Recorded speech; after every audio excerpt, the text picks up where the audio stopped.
Estimados amigos, otros de los elementos accidentales en esta secuencia explicativa que estamos realizando se encuentran la calidad de los sujetos.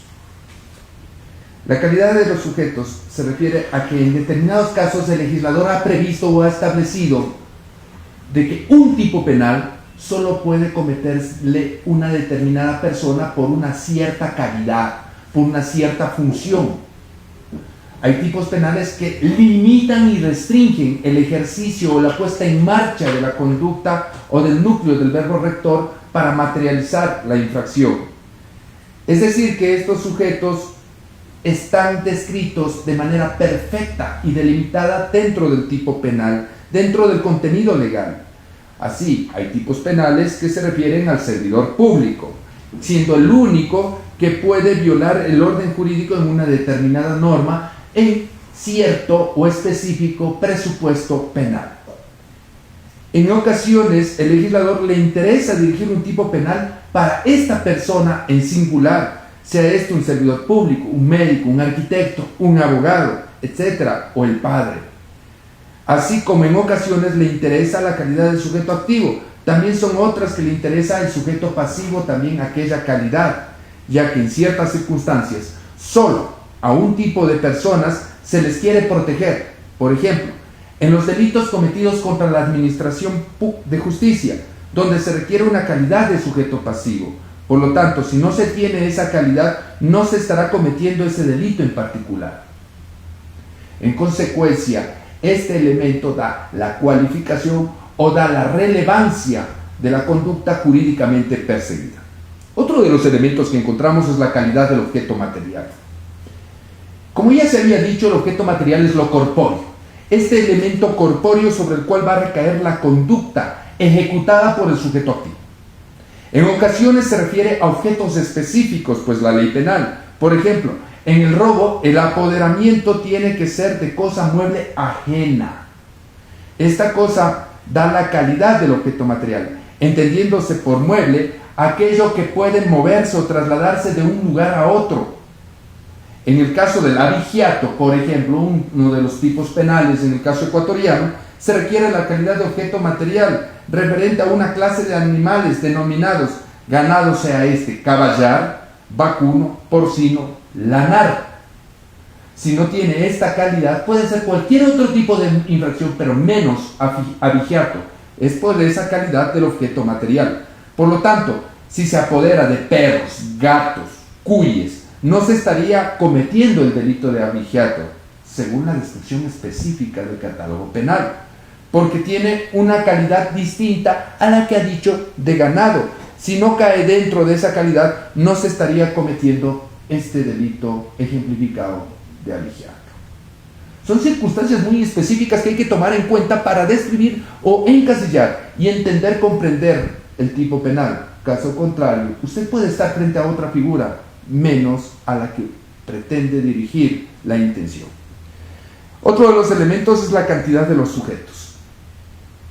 En ciertas ocasiones el legislador predestina a una cantidad en el sujeto activo o también a una cantidad o variedad numérica en el sujeto pasivo. Entonces aquí es cuando nos encontramos ante delitos plurisubjetivos, como el delito de delincuencia organizada, por ejemplo, las asociaciones ilícitas, donde se requiere que dos o más personas cometan la violación de una norma. También se puede requerir la cantidad del sujeto pasivo, como he dicho, por requerir este carácter. En el delito de genocidio, por ejemplo, se requiere una pluralidad de sujetos pasivos que lleguen la afectación de ese bien jurídico protegido, porque al ser a determinada persona puede llamarse cualquier otra infracción, pero menos podrá ser, en este caso particular, genocidio.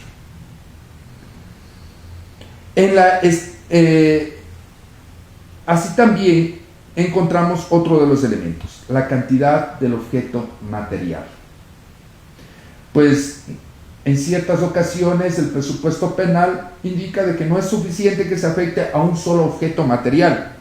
En determinados delitos el legislador quiere proteger a varios bienes. Uno de los ejemplos es el delito de incendios forestales, por ejemplo. y de vegetación, el mal de recaer en bosques nativos o plantados o páramos. De allí que si se quema solo una planta, no puede ser infracción. Se requiere que se queme un bosque íntegro para estar frente a tal delito.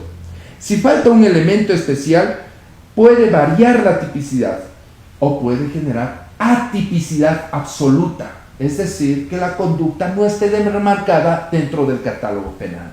De ahí la importancia de, lejos de cualquier corriente o flujo doctrinario, tener presentes los elementos del tipo penal, sean estos de carácter general o sean estos de carácter accidental o especial.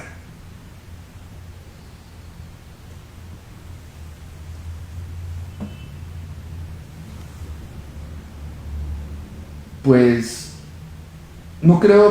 considero que no se puede dejar de terminar de ser claro cuando nos referimos a la muerte, a la privación arbitraria de una persona a otra. Uno de los casos es el aprovecharse del estado de indefensión de la víctima. Si no hay el aprovechamiento de ese estado de indefensión en la víctima, esta muerte no puede significar lo que el catálogo penal ha referido como asesinato, sino esta privación arbitraria de la vida puede configurarse en otra infracción, como por ejemplo el homicidio. Los elementos especiales sirven de sustento, también ya sea para atenuar la pena o para agravar la pena. Así, por ejemplo, en el caso ecuatoriano, el feminicidio calificado tiene elementos especiales que agravan la pena respecto al femicidio simple. Los elementos especiales determinan la ineludible existencia del delito. El delito de violación es un tipo autónomo e independiente, por ejemplo. Cuando falta un elemento especial, no existe este delito. Si se practica, por ejemplo, acceso carnal con violencia, pero mediando consentimiento, no hay delito. Pues, como se ha dicho, al legislador no le interesa el acceso carnal con violencia. Lo que le interesa es que sea sin consentimiento. En este circuito de apreciaciones, estimados amigos, como se ha dicho desde un momento inicial, el legislador, la sociedad en general, protege bienes o valores jurídicos supremos, este conjunto de derechos fundamentales que se van a traducir en bienes jurídicos protegidos o valores supremos, que es el fin donde se encamina la norma. Al efecto, toda persona está blindada, sea esta sujeto activo o sujeto pasivo, está blindada de una inmanencia. Esta inmanencia, dotada desde la dignidad, lo perceptúa como un ser inocente, libre. Esta inocencia puede cambiar, pero para lograr ese cambio se necesita un trayecto, un transcurso que lo declare lo contrario. Luego de cumplir un debido proceso, este debido proceso se encamina a describir de manera demostrada cada uno de estos elementos del tipo penal. Describir y establecer los elementos generales o esenciales del tipo penal y caracterizar los elementos accidentales o especiales. Pues sin este camino no se podrá describir al sujeto activo, no se podrá establecer al sujeto pasivo. El camino sirve para determinar el bien jurídico protegido que ha sido puesto en peligro o lesionado, demostrar y establecer el objeto material, la violación al deber jurídico o conducta y la lesión o puesta en peligro del bien jurídico protegido. Pues el camino por el cual el derecho penal llega a la realidad, a la imagen ideal y abstracta del derecho sustantivo penal y de injerencia e interpretación de los derechos fundamentales según las circunstancias de cada caso concreto, se da a través de la comprensión del sistema del delito y el de determinación de la pena, que persiguen el más amplio sistema integral del derecho penal. Es decir, una conjugación tanto en estos elementos del tipo penal como en los presupuestos para describirlo y abstraerlo hacia el proceso investigativo penal. En el caso ecuatoriano, el Código Orgánico Integral Penal, o este modelo integral penal, constituye el modelo integrado y vinculado para consolidar el verdadero objetivo y fin del derecho penal, un simple medio para atribuir responsabilidad y pena. El juicio que es la etapa donde se va a materializar, es el momento donde los operadores de justicia tienen que encaminar a la descripción y a la evidenciación de estos elementos del tipo penal, sin los cuales cualquier conducta, actividad humana puede referir o puede ser cualquier circunstancia menos delito. Bien, hasta el momento hemos abordado acerca de los elementos del tipo penal. Espero haber cumplido esta misión encomendada y agradecer de manera especial a CIPLEX por esta oportunidad de dirigirme a ustedes en esta ventana. Estimados amigos, para desentrañar estos elementos del tipo penal en el sistema integral penal, tiene que transitarse por 3 escalas diferentes. La primera escala es el injusto, culpable, merecedor de pena. En el sistema integral penal es un presupuesto que constituye el primer nivel del delito y que se concibe como una unidad compuesta de tipicidad y antijuricidad. Es decir, que la conducta esté demarcada dentro del catálogo penal y que por el otro lado dicha conducta sea prohibida y no sea permitida. El injusto entendido como deber de actuar de otro modo, el deber de no configurar el tipo penal, y la culpabilidad como la capacidad de actuar de otra forma, es decir, esa conciencia, esa voluntad, esa intención de no ejecutar lo prohibido. Fija de esta manera la frontera entre el derecho y el injusto. El tipo injusto, la vulneración de la norma de conducta jurídico penal. Esta frontera se muestra en la desaprobación del hecho punible por la ley. Es así, estimados amigos, ustedes pueden ver tras mío en pantalla que tenemos el artículo 18 del Código Orgánico Integral Penal. Una norma muy similar que habrá en cada una de sus legislaciones, que establece infracción penal. Es la conducta típica, antijurídica y culpable, cuya sanción se encuentra prevista en este código. Pues si no tendría sanción, no sería tipo penal relevante para la persecución. Pues este artículo 18 se encuentra señalando los presupuestos para configurar la infracción subsumible al tipo penal.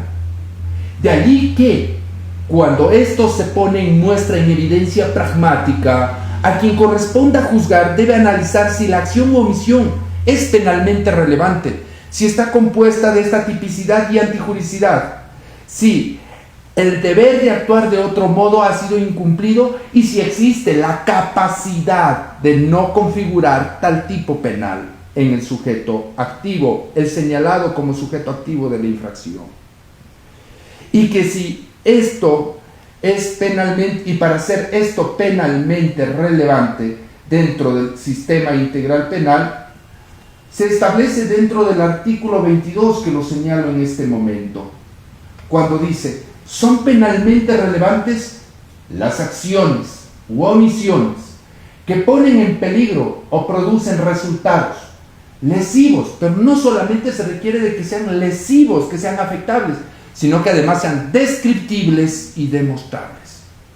De allí que no se puede sancionar a una persona por cuestiones de identidad, peligrosidad o características personales.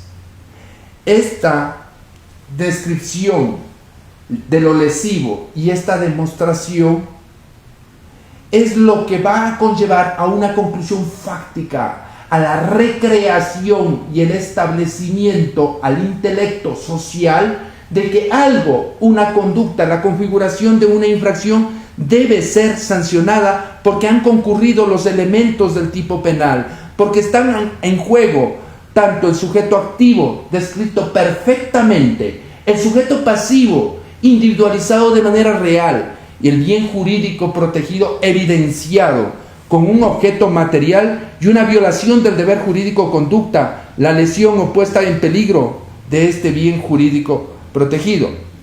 Así, por ejemplo, en infracciones contra la propiedad, como en el caso específico del delito de robo, que es el bien ajeno, se requiere de que sea descriptible y demostrable de que una persona tomó, sustrajo, a la fuerza, ya por medio de violencia, un bien ajeno perteneciente a otra persona, y que ese acto de sustracción sea evidentemente lesivo, pues no existe la autoinfracción o el autorrobo, no es una conducta específicamente señalada como tipo penal.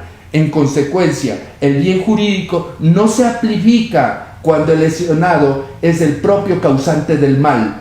El bien jurídico protegido se limita a esa protección del titular, a más de teniendo en cuenta que el bien jurídico protegido no solamente es de interés particular, sino que nos interesa a toda la colectividad de que sea protegido para que no se afecte al conglomerado social. Siendo como lo es el ser humano gregario por naturaleza, esta gregariedad se protege en la sociedad a través de las normas claras, predeterminadas y establecidas.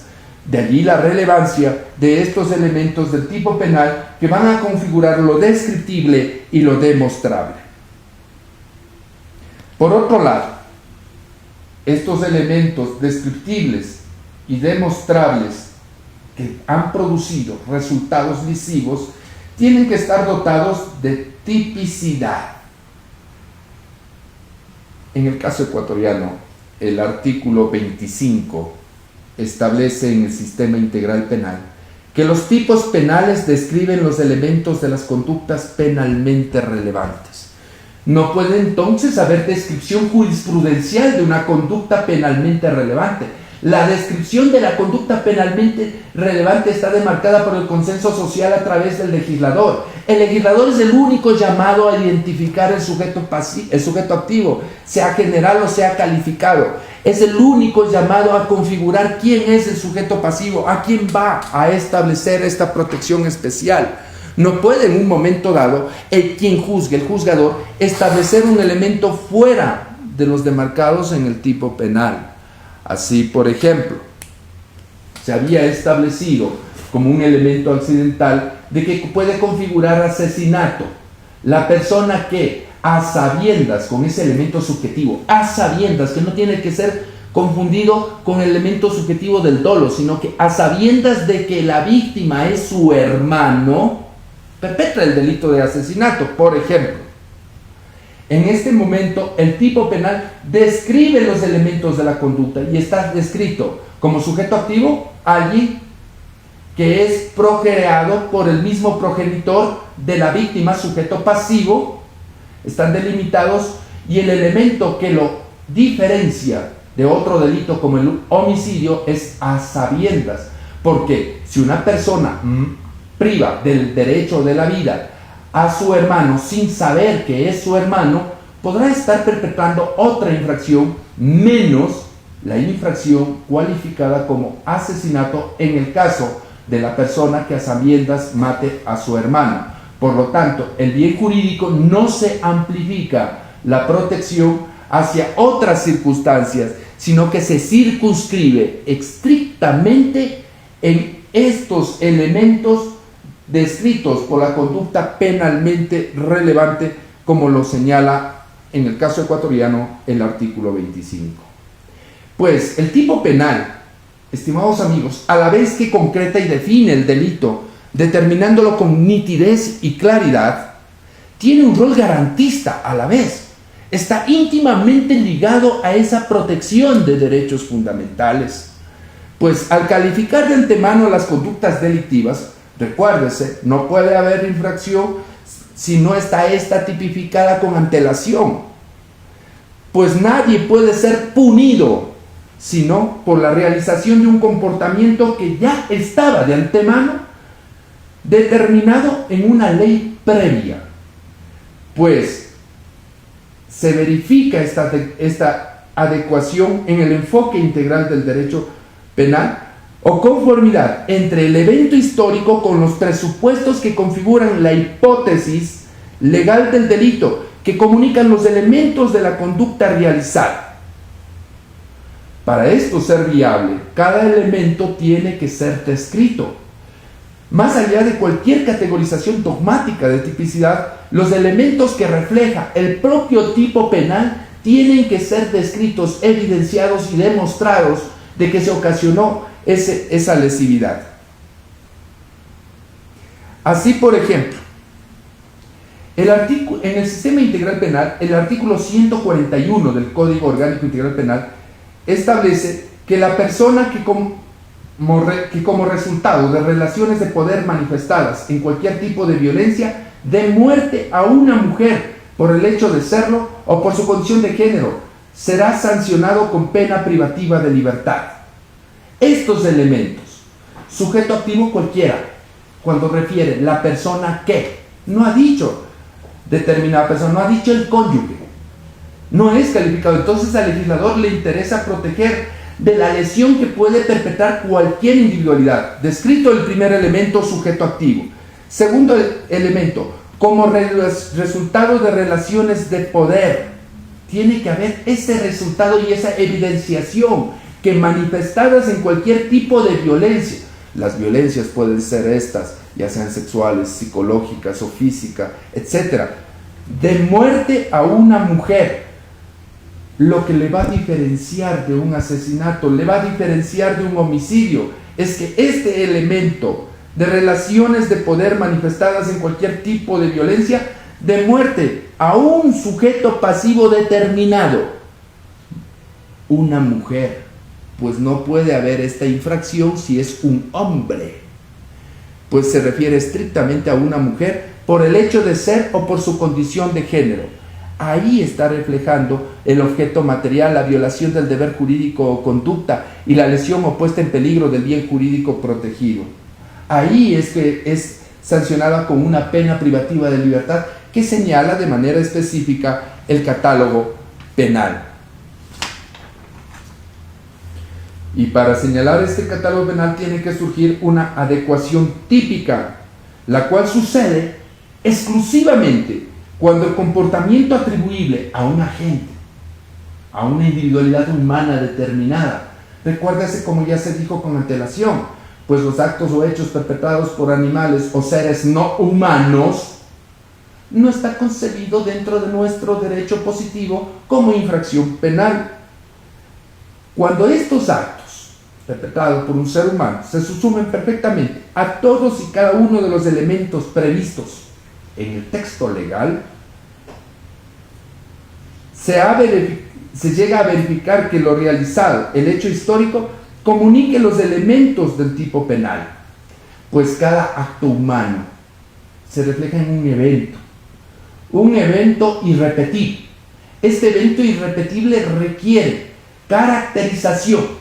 Esta caracterización tiene que ser ensamblable o subsumible de manera perfecta y adecuada a cada uno de los elementos del tipo penal para descifrar y describir la conducta penalmente relevante en los términos que nos expone tanto el artículo 18 o 25 del Código Orgánico Integral Penal, en el caso de este sistema penal llamado Sistema Integral Penal. Por otro lado, es menester tener presente la anticuricidad, pues la anticuricidad tiene que ser revelada conforme se establece en el artículo 29 del Código Orgánico Integral Penal, en donde se establece, conforme podrán ir observando, para que la conducta penalmente relevante sea antijurídica, deberá amenazar o lesionar sin causa justa un bien jurídico protegido por este código. Dicho en otras palabras, al legislador no le interesa, en definitiva, que una persona muera. Lo que le interesa es de que esa muerte esté caracterizada por una causa injusta. De allí que el delito dice: quien prive arbitrariamente del derecho a la vida, quien mate a otra sin causa. ¿Por qué? Porque el hecho de que una persona muera no necesariamente puede significar infracción, pero si esta persona muere por mano de otra persona con conciencia y voluntad, puede caracterizar un tipo de infracción penal. Pero si esta persona muere por mano de otra persona, no por hecho de conciencia o voluntad direccionado a configurar, Puede llamarse cualquier otra clase de acto, menos homicidio o asesinato. Estaríamos frente a otro evento antijurídico. A ello se refiere la antijuricidad, es decir, que la conducta prohibida penalmente relevante amenace en lesionar y ponga en riesgo un bien jurídico protegido sin causa justa. La causa justa es la determinación de esa capacidad de entender, de querer, de saber, de que no se va a realizar no se debe realizar tal tipo penal. No puede haber causa de exclusión de esta antijuricidad cuando se determinan estos elementos de conocimiento y de culpabilidad. La antijuricidad tiene causales de exclusión, pero bueno, eso es un tratamiento diferenciado. Estamos en este momento evidenciando cómo los elementos del tipo penal pueden reflejarse hacia un pragmatismo. No solo es suficiente que se determine la antijuricidad, sino también en este primer piso la culpabilidad. Al respecto, el artículo 34 en el sistema integral penal establece que para que una persona sea considerada responsable penalmente, deberá ser imputable, actuar con conocimiento de la antijuricidad de su conducta. No puede entonces haber o describirse el tipo penal, por más de que concurran todos los elementos, si no se ha actuado con conocimiento de tal prohibición legal. Este conocimiento de la prohibición legal se marca en el mundo de la conciencia, en la intención direccionada, en la capacidad de evitar, en la capacidad de no suceder o acontecer el evento peligroso. Esta culpabilidad tiene impacto para la configuración de los elementos del tipo penal, pues no puede haber sujeto activo sin el elemento de culpabilidad.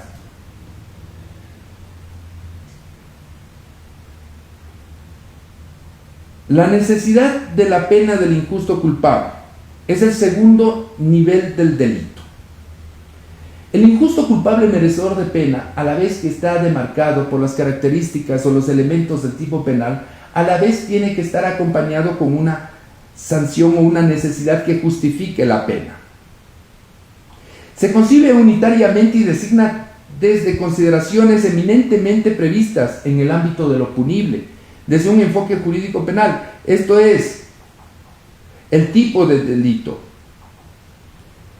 la frontera interior entre lo punible y lo no punible. ¿Cuál es el tipo del delito? ¿Cuál es la clase de infracción perpetrada? Si se ha lesionado el bien jurídico de la propiedad, si se ha lesionado el bien jurídico del derecho a la vida, si se ha lesionado el bien jurídico de la indemnidad sexual, en fin. El tipo penal establece la necesidad de una sanción, y ahí es donde entra otro aspecto de los elementos, una dosimetría, porque si no tiene sanción, la conducta, por más relevante que pueda parecer a una sociedad, no puede configurarse delito. Un ejemplo clásico de esto tenemos, por ejemplo, el hecho de mantener relaciones sexuales en parques infantiles dentro del sistema orgánico integral penal no está catalogado como infracción. Por lo tanto, no tiene esa característica, ese acto, no tiene las características de tipo de delito.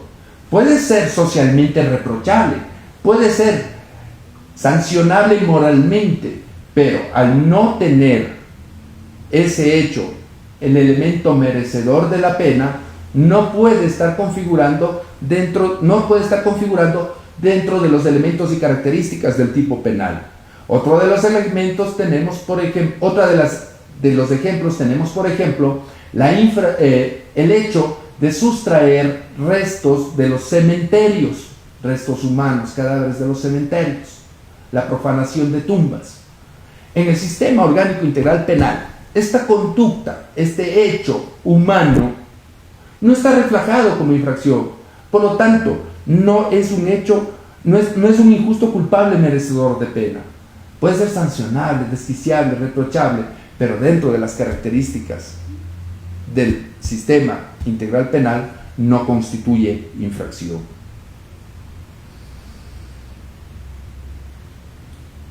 es de anotar que la frontera inferior entre lo punible y no punible es la conducta realizada por la persona, que esta conducta realizada sea perseguible y sea castigable.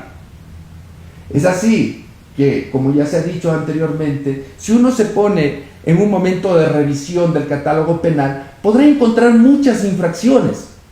Y todos los seres humanos estamos expuestos en un determinado momento o circunstancia a estar enmarcados en que se ha perpetrado una infracción. Por ejemplo, el plagio. Muchas de las personas dedicadas a la academia fotocopian libros. Este fotocopiado de libros puede estar caracterizado como infracción. Esta caracterización de infracción, si no ha ocasionado la lesión o si ha sido permitido o si simple y llanamente no hay una debida protección, no es perseguible. No llega a evidenciarse. Pero si hay interés social, este llega a ser perseguible. De esta manera puede también tenerse presente de que hay figuras penales que en un momento histórico dejan de ser perseguibles o deja de haber la necesidad de ese injusto culpable. ¿Cuándo deja de haber esta necesidad? Por ejemplo, en la historia ecuatoriana existía el delito de la persona que habitualmente ha sido detenida por delitos de robo y era encontrada en esquinas o lugares públicos deambulando sin causa justa, era considerado delito con infracción penal.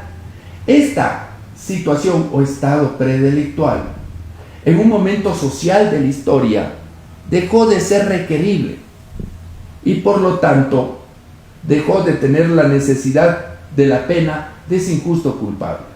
Así también el hecho de usar ropas no adecuadas con el género, que era una infracción anteriormente conocida y sancionada, dejó de ser injusto culpable, dejó de haber la necesidad, pues la sociedad dejó de repudiar tal elemento. El avance social va limando y va desviviendo, va llegando a una conciencia de qué se debe sancionar y qué es lo que no se debe sancionar.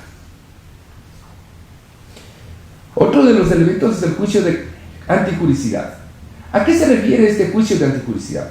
Que desde la perspectiva jurídico, penal, ético y social, la acción de lesionar el bien jurídico protegido bajo la figura de los elementos que preceptúa el tipo penal tiene que llegar a ser sancionable. Por lo tanto, esta antijuricidad tiene que ser digerible y demostrable. Para entender ello debemos comprender de que el tipo penal es una ley. Es una ley que se crea para eventos futuros, donde el profeta de los tiempos actúa como si lo fuese el legislador. Y el legislador predice de que tal o cual conducta va a ser perpetrada. Y él lo cataloga dentro del cuerpo legal.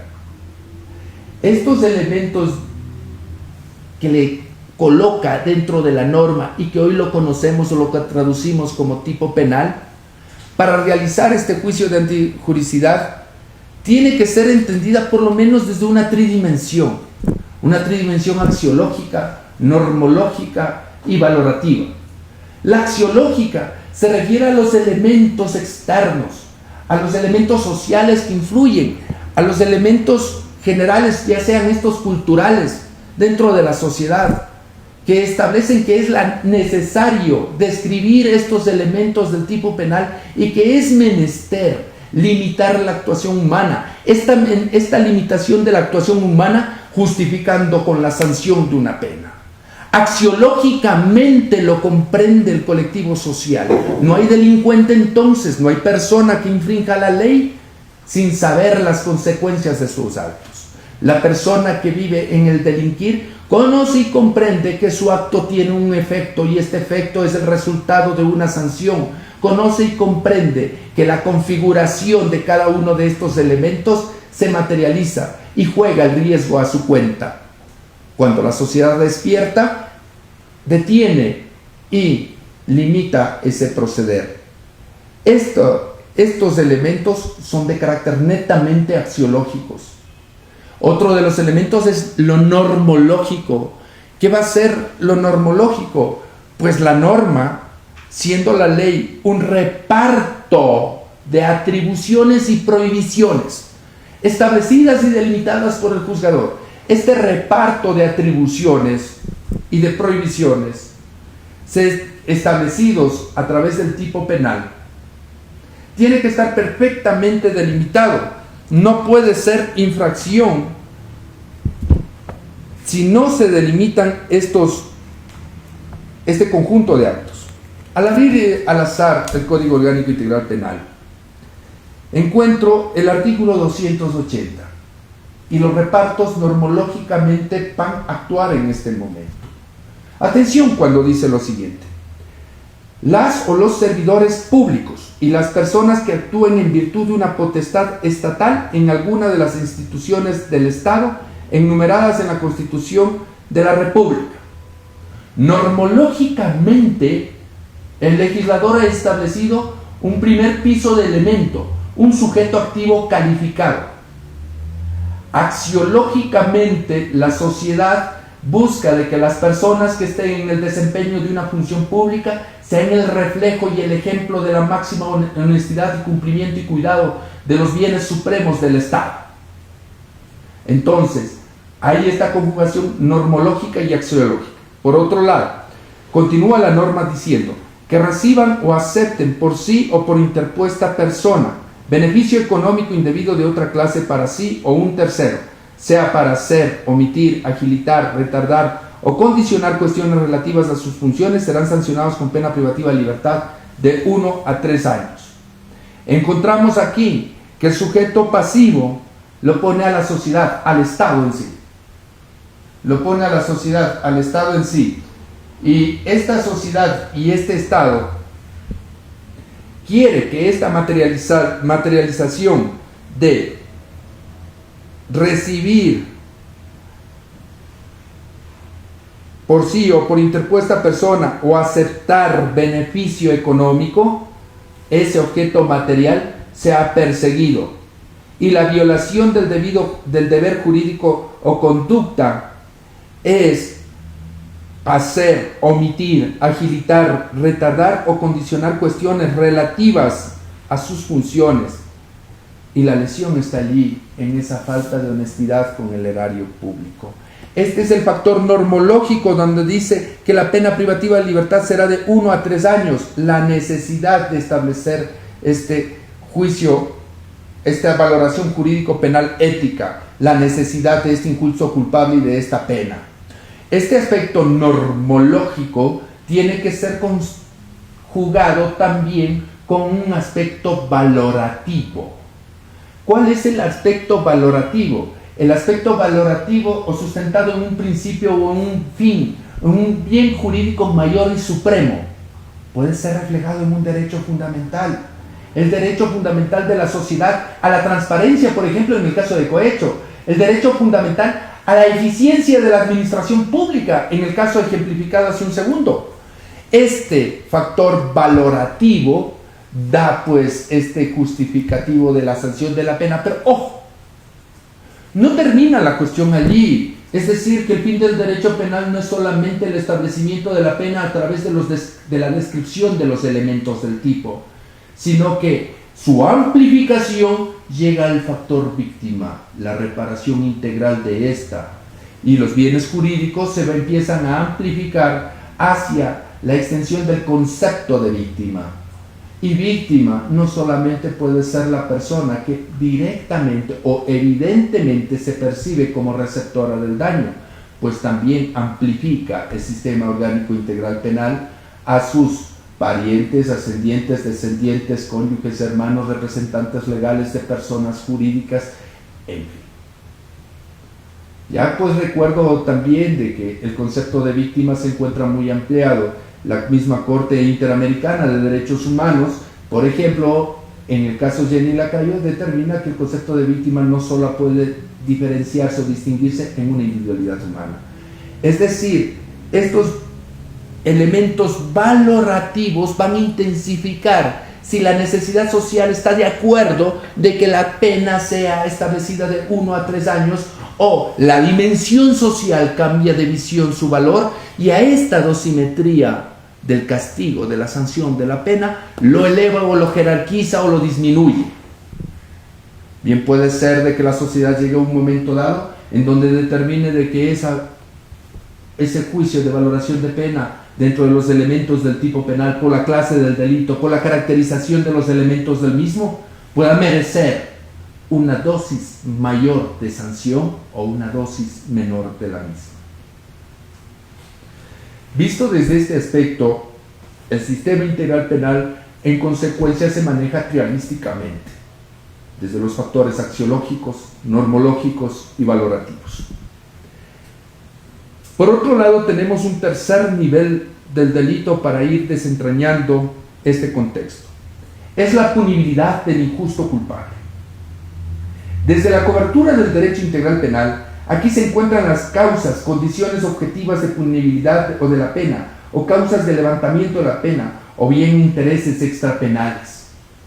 Cuando esto sucede, estos intereses extrapenales o estos intereses sociales generan la acción del castigo. Hace años atrás en el Ecuador, el genocidio no constituía un delito. Podía ser traducido como cualquier infracción contra la vida.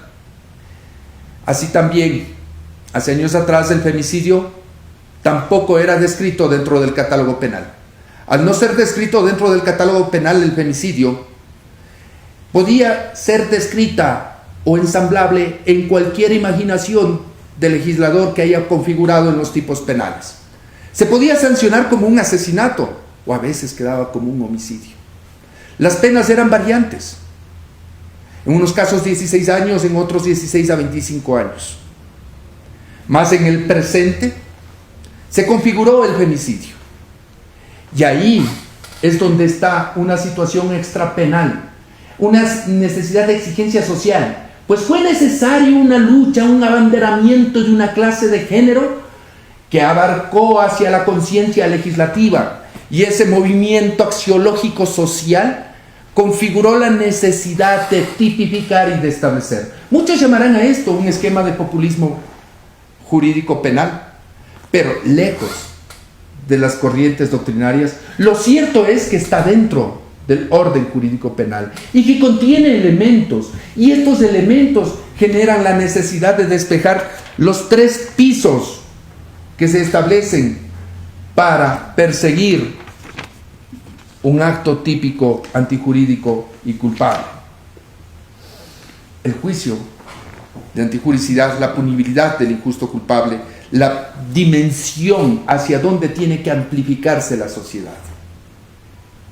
Si no hubieran estos consensos sociales, no habría sustento normológico. Sin la inexistencia de esta presión social, la norma no tendría razón de ser. En el presente se discute mucho temas muy interesantes y hermosos. Por ejemplo, Ecuador atraviesa una discusión de lo que es el matrimonio igualitario, que es decir, ese contrato solemne entre dos personas del mismo sexo que se unen con el fin de vivir juntos y llevar una vida igual que el matrimonio tradicional o común. Otro de los temas que están a la vista en discusión es el derecho a decidir sobre su propia vida. En el Ecuador tenemos el tipo penal de asistencia al suicidio. Considero que en la mayoría de legislaciones americanas también lo existe. La asistencia al suicidio es un tipo penal. Describe los elementos, son perfectamente ensamblables. Hay un sujeto activo que colabora, asiste. Hay un sujeto pasivo que consiente ser colaborado y asistido para la ocasión de la muerte. Hay un bien jurídico protegido. Todos discuten y enarbolamos el derecho a la vida, núcleo y epicentro de todos los demás bienes jurídicos, sin el cual el derecho a la vida no puede desarrollarse. No puedes desarrollarte en una sociedad, no puede marcar la distancia hacia el desarrollo. Hay un objeto material, el cuerpo humano de ese ser que está diciendo: asístame para privarme a sí mismo de la vida.